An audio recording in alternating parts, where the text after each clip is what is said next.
Hello, thanks for tuning in. It's May 7th, 2020. You probably noticed I'm wearing protective goggles. Well, there's a reason for that. Last night, at work, I was just minding my own business, working on my machines, and someone came by with a box full of these. I took a good look at one and thought, by God, that could poke someone's eye out. So instantly, I grabbed protective goggles and slapped them right on my eyes, even though I was already wearing glasses. It didn't matter. Double protection is good.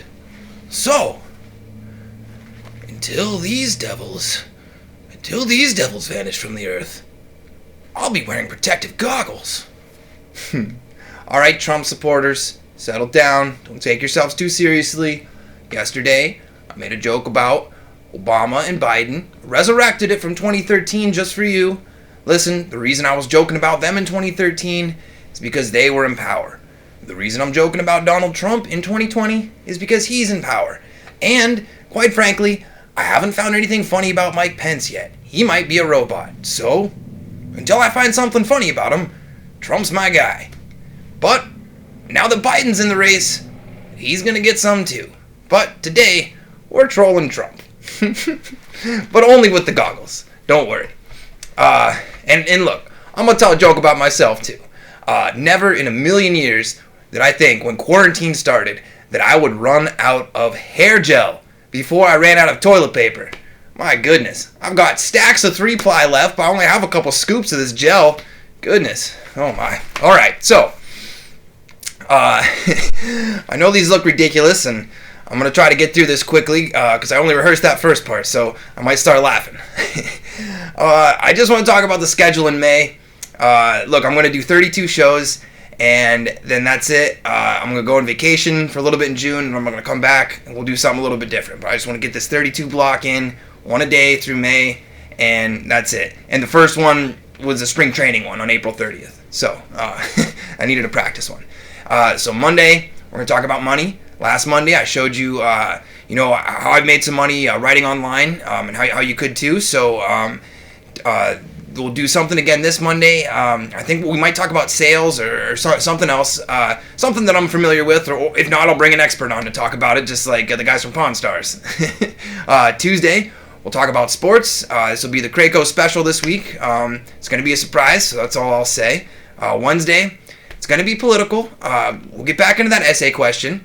I'm going to have that online soon, submissions, but I'm still going to take your submissions through the comments. That's fine. I read just the front of them briefly. I don't read the whole things because I really want to wait and read the ones at the end that are just given to me randomly that someone else thought had the best grade, because what would be just hilarious is if just random people came up. Like, I mean, what if somebody wrote a A+ letter about Donald Trump and an A+ letter about Joe Biden, and then somebody wrote a just incredible, immaculate piece about the flying spaghetti monster. I had to read all three.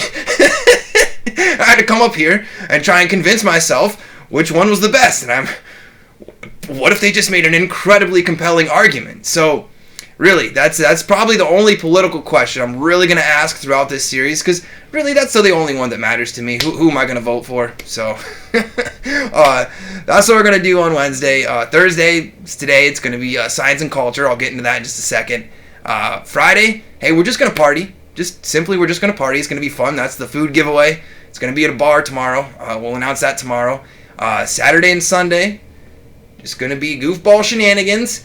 And you'll find out how that differs from partying, I promise.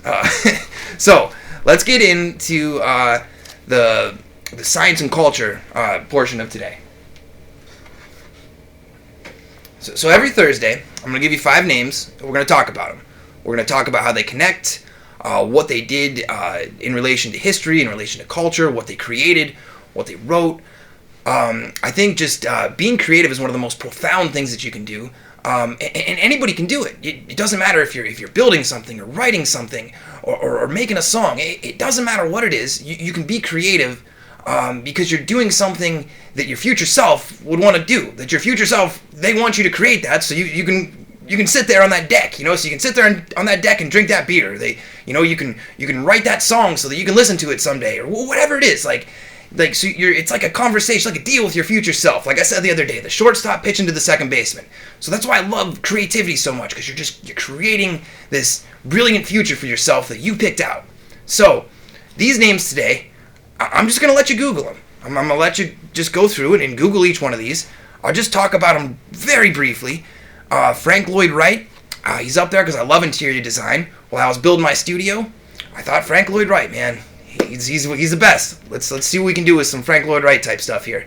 And I have a very good friend who's a tour guide down at the Falling Water House that's actually here in Pennsylvania, in Mill Run. So then number 2, Rube Goldberg. That's going to be today's book. It's right above my head. It's been there the whole time. That's book number 7. You've been looking at it for all week if you've been following videos.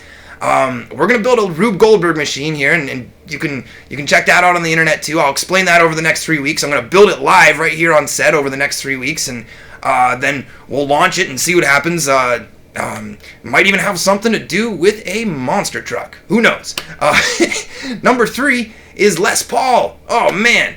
If you see those guitars behind me, you see one's a Gibson, and you know Les Paul, and let me just give you a fact about him. He's the only person in history to ever be in the Rock and Roll Hall of Fame and the Inventors Hall of Fame. He was inducted into both, and that's incredible. Number 4, Neil Young. Man, what a rock star. He always spoke his mind, and he just jammed, man. And he can play the harmonica too. The reason I put him up there is this studio needed just a little bit of, needed a little bit of attitude. That's why that devil guitar is back there, and that's not Neil's guitar. But anyway, it needed some attitude. Check out his song Ohio, the intro and the meaning of the song. It's incredible. And number 5, Maya Angelou. My favorite poet and probably my favorite author ever. The one who's I think has touched my heart the most. Her writing is so sincere and so genuine. And I'm going to leave you today with a quote from her. First, I just want to say one thing. The reason I'm so into inventions and all this stuff is actually because a family member of mine, my dad, has 13 patents. He never talks about them. You'd never know it. 13 patents in the field of automotive lighting. You've probably all seen his lights blinking and flashing on the sides of cars and taillights. You know, when you're sitting behind somebody in traffic. That's from 2008 to 2015. I just asked him today. Most of the cars on the market, he had designed those lights, and he got patents for them. So that's a thing that as I was, growing up and in college and stuff like that, it was really inspiring to see. So that's always been something that's been inspiring to me. So let me leave you with this Maya Angelou quote. Many writers have echoed this throughout history, and she said it in her memoirs. She released on her 75th birthday. It was just a book of quotes and thoughts on life. And so like I said, it might not be her that said it first, because a lot of writers have echoed this throughout history. But she said, people will forget what you said. People will forget what you did. But people will never forget how you made them feel. And that's what I leave you with today, because I think there's a lot of wisdom in that. And hope you guys have a great day. We'll see you tomorrow for the party.